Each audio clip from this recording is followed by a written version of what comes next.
Jeannette Rankin, a female individual that left behind an incredible legacy. But the questions still remain: what did she do? How did she do it? And why?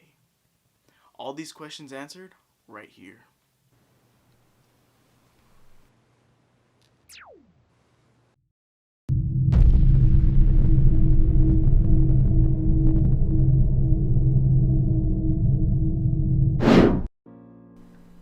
Jeannette Rankin was a female activist that left behind an incredible legacy.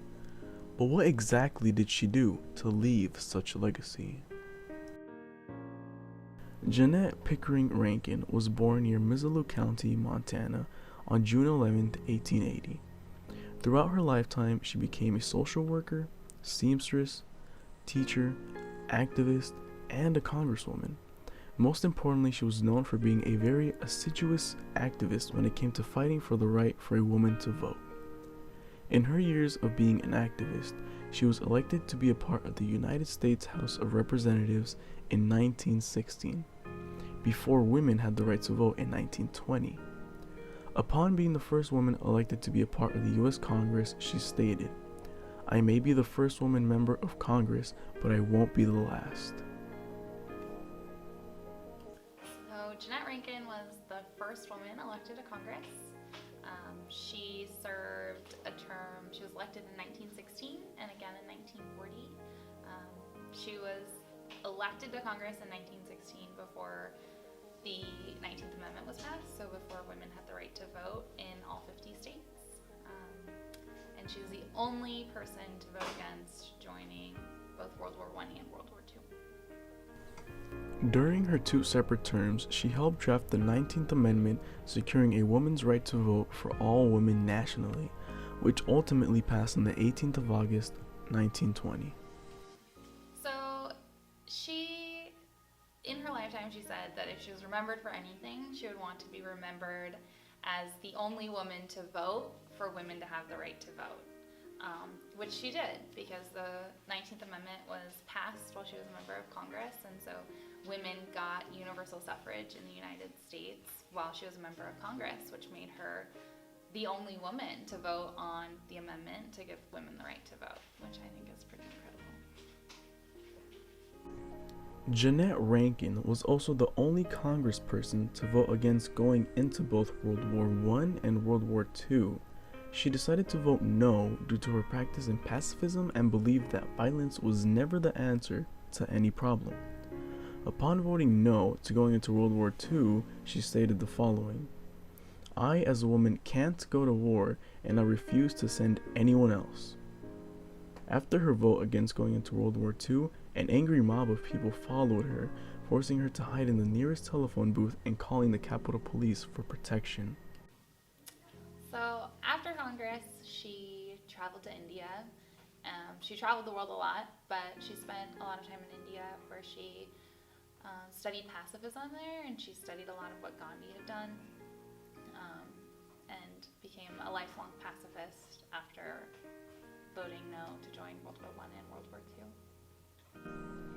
Many people begged the question, why was she so dedicated to fighting for a woman's right to vote? After she graduated high school, she went to the University of Montana, where she got a Bachelor's of Science in Biology. And while she was in college, she did a lot of work on the women's suffrage movement and continued that work after she graduated. And I think that really inspired her to want to make a change in the world.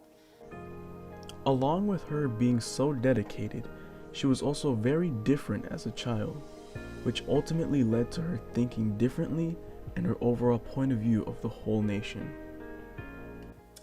So she was known as a child to do things that not other girls did. She once helped she single-handedly built a sidewalk for her father to help him get a building rented. So she didn't fit into this traditional mold of what a girl should do at her time. Her legacy didn't end there. Jeannette devoted a lifetime to achieving overall world peace.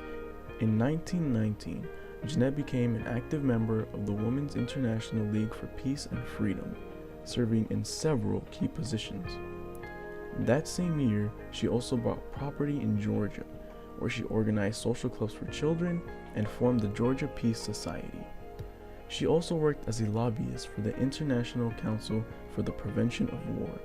She argued for the passage of an amendment that would ban child labor and the Shepherd-Towner Act, the first social welfare program created explicitly for women and children.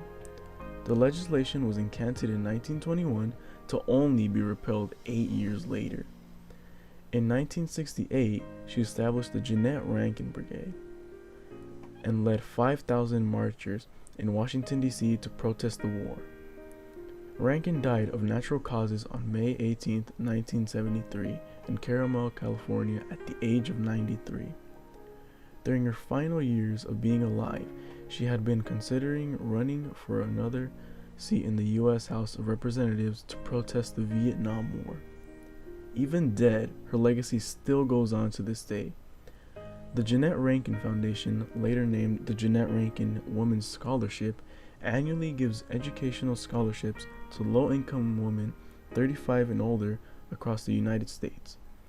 As of 1976, the foundation has awarded more than $2 million in scholarships to more than 750 women.